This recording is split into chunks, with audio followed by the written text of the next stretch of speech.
Welcome to this series for new players for Workers and Resources Soviet Republic. In this video, what we're going to be doing is populating the starter town that we built in the last part. Now, before that, I just want to talk about a couple of things. One is that for any of you who watched the previous video, you'll be aware that I haven't put every single building that is needed in here. Going through the buildings that are missing is I haven't placed the secret police and the monuments because that will be the subject of a separate video. I've also haven't put a pub in because, again, with the pub, what I want to do is demonstrate how the pub affects happiness. Now, the other one is a radio station, and like the university over here, the radio station is massive and very expensive to build, totally out of proportion with this town here. The one thing I will say about a radio station is that for a whole map you only need one, so there is a possible positive side to putting a radio station in your first town, and then you build up your population around it. It does need a lot of staff. Just to show you, you can see we actually need 100 ordinary workers and 50 educated workers, but of course you've got to multiply that by 3, so you're talking you're going to need about 450 workers to get this working effectively across the whole map. But there is an advantage of building it from the get-go, in the sense once you've got one radio station fully equipped with people with high loyalty, that will do for how long, no matter how big your economy actually gets. And of course, the other one, which is probably the most confusing, is that this town has no bus stations, and the reason for that the reason for not adding bus stations at this point is simply down to the fact that I want to talk about bus platforms and all that when we actually get down to looking at manual construction in the game. Now, the other thing I want to show you is that off camera I put in all these extra apartment blocks here. And one thing you need to do is make sure that the residents of all the flats can get to all the facilities. And what I found is when I was testing this one here, they cannot get to the kindergarten and they cannot get to the school. The reason being that is that the only route they've got is all the way around here. And this is something that's quite important with residents walking. It's not the radial distance, it's the actual distance they cover on the footpaths. And that's where, as I described in the previous video, that if you've got if you use mud footpaths, that distance is actually reduced. In fact, what I'll do is I'll just put in a mud footpath to there, and if you see that, I've put a mud footpath in there because that's 60% reduced. They still can't get there. But if I upgrade this to, and we build that, now what you'll see now is that little bit of extra distance gets them, the residents of the residential block here, gets them the full 380, and 380 is very close to the, well, 389 there. So it's right on the extreme limit. That is something that you always want to consider when you're building, is just make sure everyone can get there. You can click at either end, like say if you want to find the school, you can do is do that, like, you know, across, and that will show you every building that the schools can get to, or the kindergarten and the school can get to. That out the way, let's get down to how you populate the city, how many workers you need as opposed to population, and how you actually calculate it. Well, if you look at every individual building, because, well, say the shopping centre, we built a small shopping centre, and you can see that needs 25 workers for maximum capacity. And I want to emphasize maximum capacity because the town is smaller, you don't need 25 workers. But the important thing to remember is that those 25 workers only work an 8-hour shift. So what you've got to do is actually multiply the figure by 3. So to ensure that the shopping mall is fully manned all day long, you actually need 75 workers. Now what I've done is I've gone all the way through and did the calculations for all the different buildings. The one thing but before I tell you the actual total, I just want to show you one thing, which is if you look at the school, what you see is it's got 10 ordinary workers, 15 educated workers. So to fully man the school, you need 30 ordinary workers and 45 educated workers. So what I've done is I've gone through the store, the cinema, the indoor pool, the school, the kindergarten, the fire station, and the hospital. Now, to fully man all these various buildings in this town, I actually need 474 ordinary workers, 195 qualified workers. Now, that sounds a lot, and it is a lot, but remember that when you're populating the town from the get-go, you're going to start with a smaller population. So if you keep the population small, you actually need less workers and you can adjust it. So what we're going to do now is I'm just going to build all the things. Actually, let's get in here, keep spending the dollars, and we're just going to build need the cinema. We're just going to go through here to build the hospital and the indoor pool and the fire station. Very important building, just let the game run fast. And the kindergarten. So we've now built these key buildings here. Now I'm not going to bother with the university at the moment, because when you're starting like this, you don't really need the university, because if you need more educated workers, you can bring them in. So we've now got all our buildings. Now before we can actually bring all the people in, what we need to do first is buy some fire engines. Now, when you buy fire engines, what you're interested in is speed and also what's called the fire truck speed level. Now, the maximum road speed gets the fire truck to the building, and the actual fire truck speed level is how fast they put the fire out. So there is a subtle difference between the two, and I think if we go total capacity, what we got here, the fire truck, the highest speed level is the Tatra 111 CAS 12, and what this has got is a maximum speed of 60 and a fire kind of speed level of 12. So we're going to buy 2 of those. But what I'm also going to do is I'm going to look for a truck with a little bit more speed. We got one here. That's Cyrillic. Sorry about this. Now, one caveat I will say is that I may be using modded vehicles. So if you're playing the base vanilla game, these may not be available. But so I'm going on this one. I'm going to choose this one partly because it says this one says 1959. But I think what we'll do is we'll just choose these. So when you're playing your own game, you may get a slightly more restricted choice than this.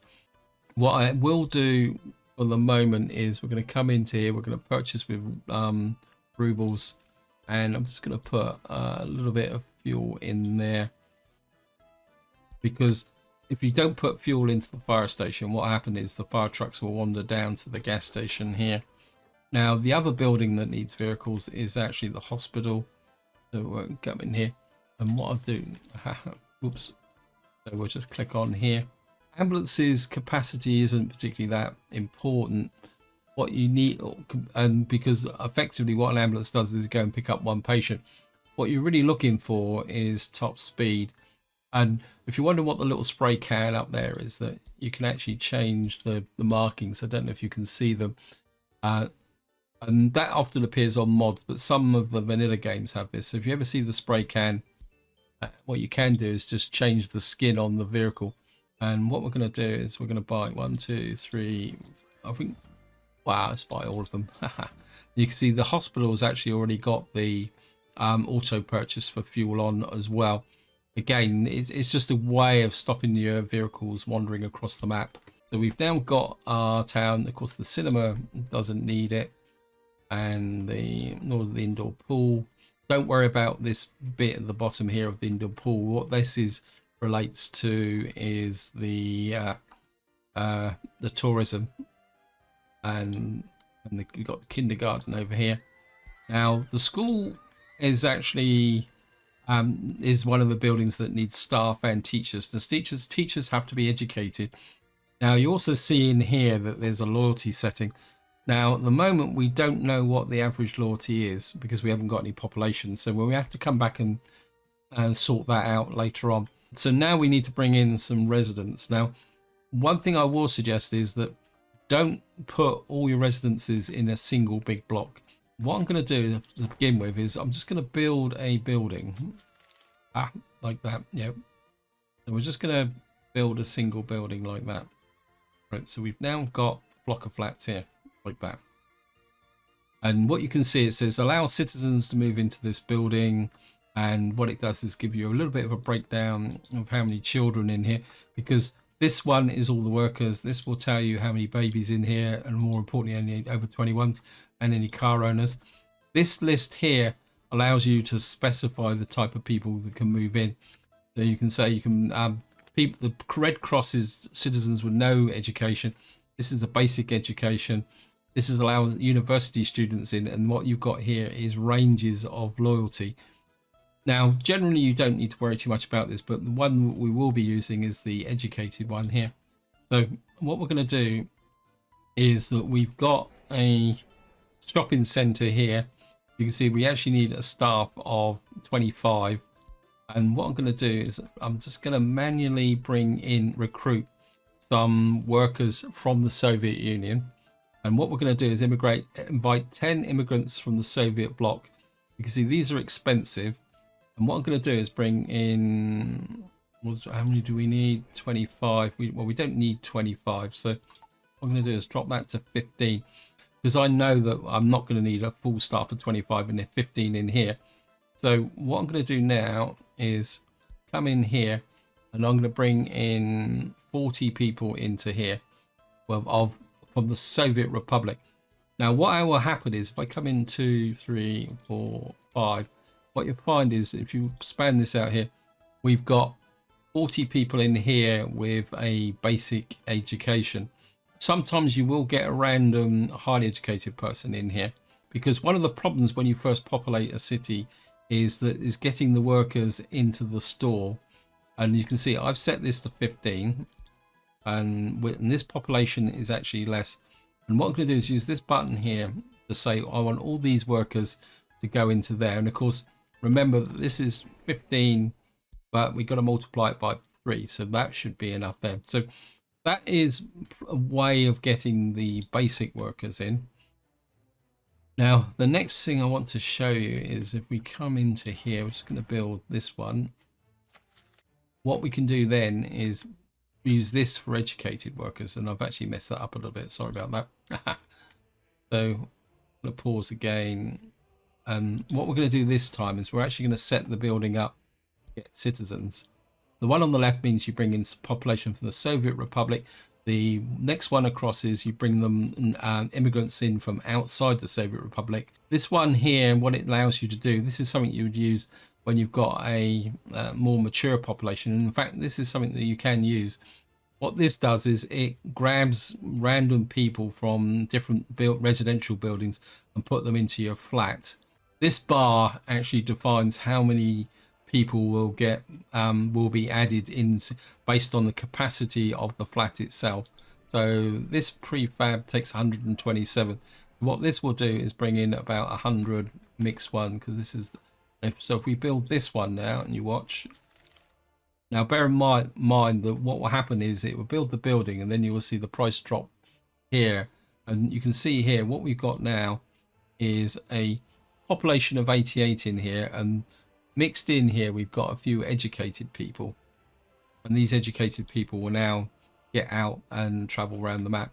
And you can see we've now got a workforce of 187, which is not anywhere near it.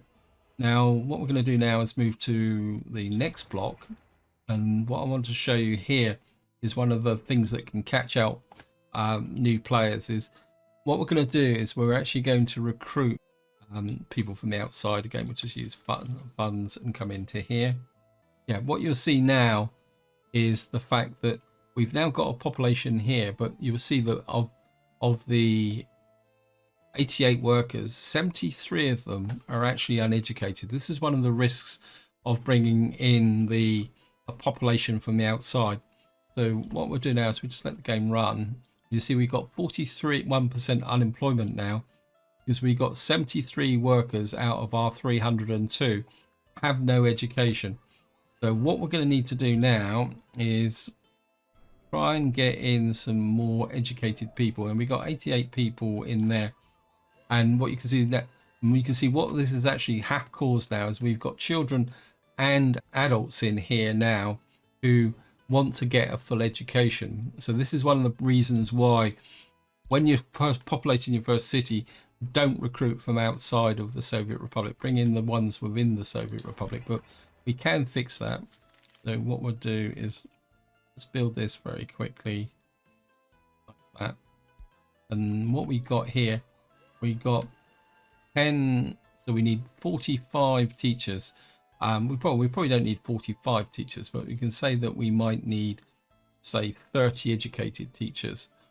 So one way to fix this will be if we come into here, we've got 1, 2, 3, 4, 5, 6, got 30 educated, and then we'll put some more in there, and that gives us a workforce of about 70.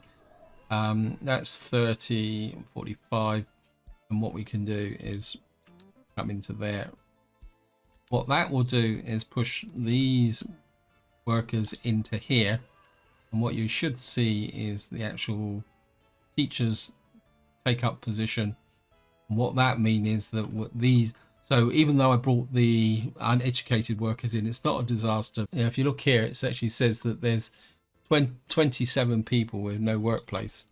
Now if that comes up, what you need to do is come here, and you can see we've got 7 workers in there.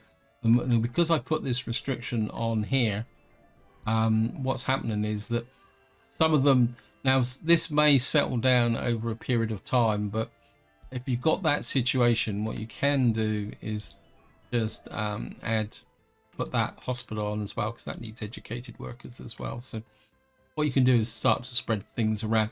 Now when you do that assignment, it doesn't make it exclusive. Other people can go in and work in there as well. See straight away now the teachers drop down again, but it will settle down over time.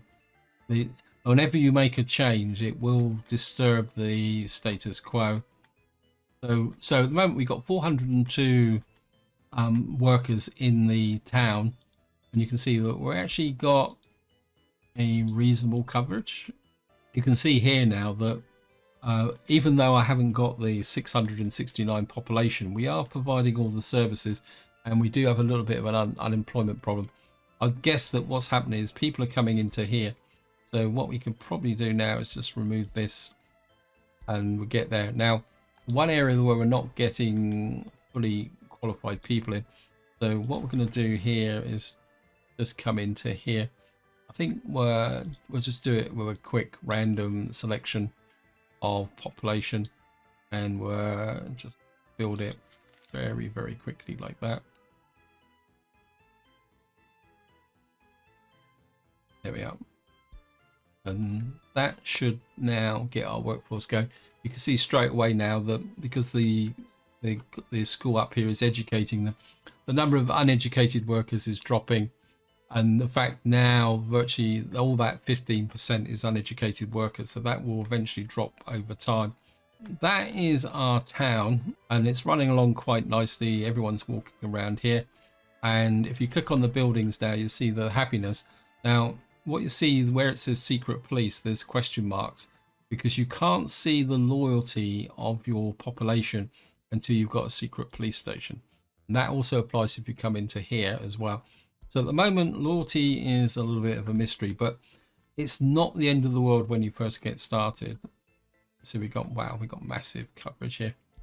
And if we actually, as I say, we'll just take you through that. When you import population, they always come with a certain level of alcohol addiction. And you can see the happiness is quite high. The food satisfaction is building. Eventually, that as the game progresses, what you will find is that the food satisfaction will keep going, because I think at the moment we probably don't have enough food coming into here, but I mean it's not a problem. And then of course we got health is improving because we've got a nice big powerful hospital that's fully equipped with ambulances. if you're not sure, if you come in here, you will get the coverage for a hospital, and this also applies to the fire station. So buildings like hospital and fire station have 2 levels of coverage.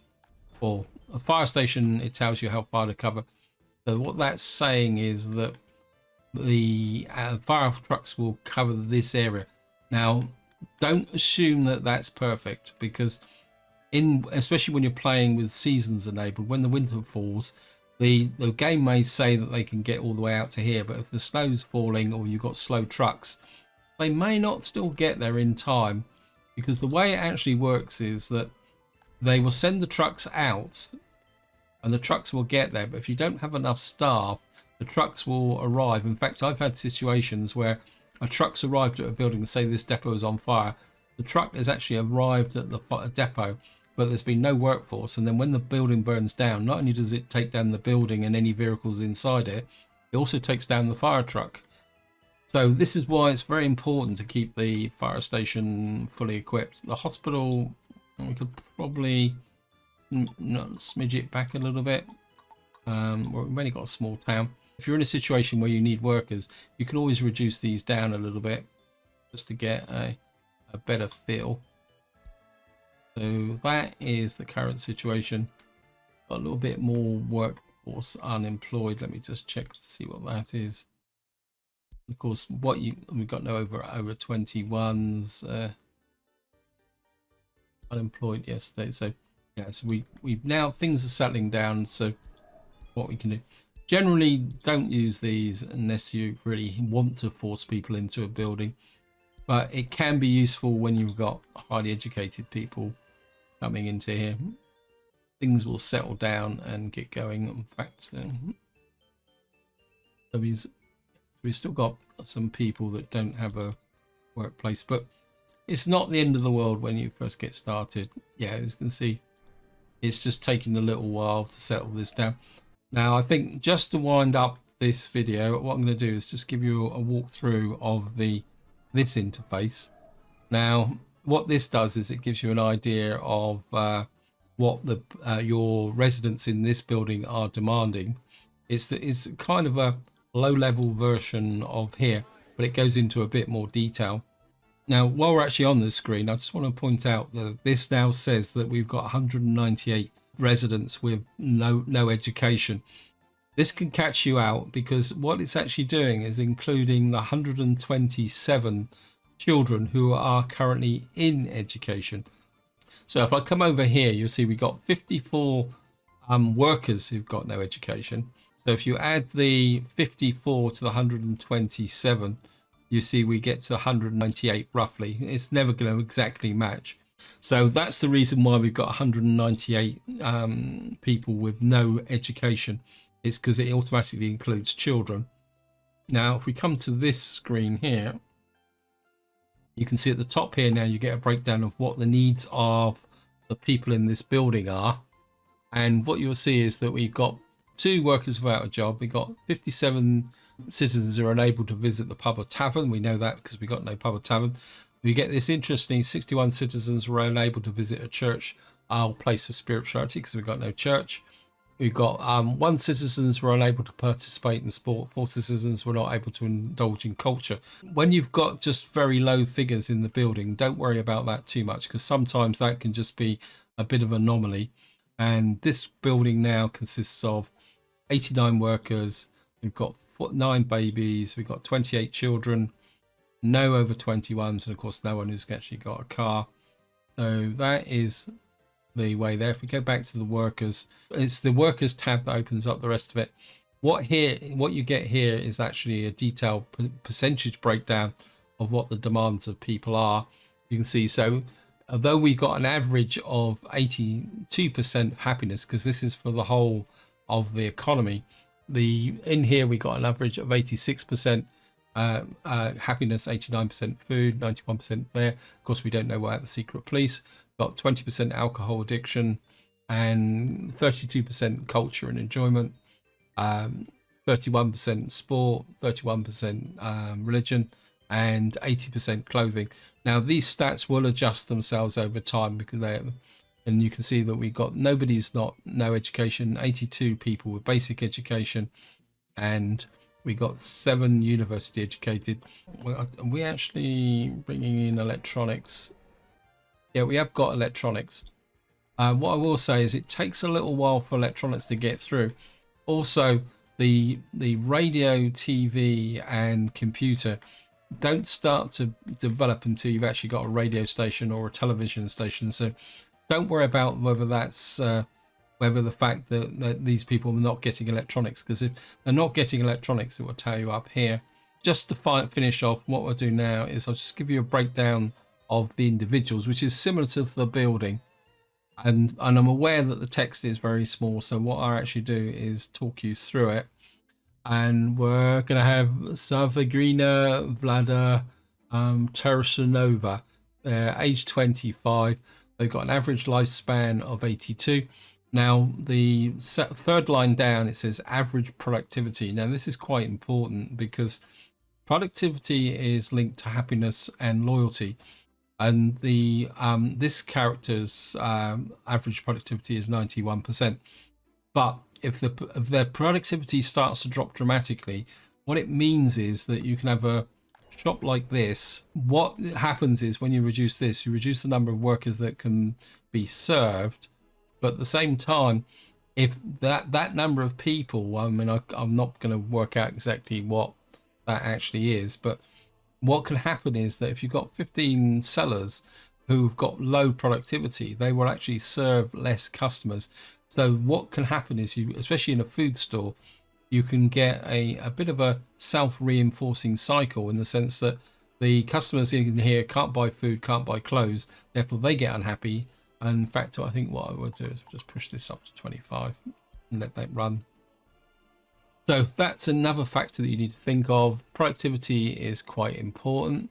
And then below productivity, it tells you where they are at the moment, where their home building is, which is Newtown Flats Prefab 2. And it says at the moment this person is working in the fire station and they're 3 hours 59 into their shift. Below that, it says what their current demands are. They've got food, but they want food. What residents tend to do is go for food first. If they don't get food, and then they won't go to do sport or culture, so it can become self-reinforcing again. Then below that, it says past demands not satisfied, alcohol or prey, which goes out saying.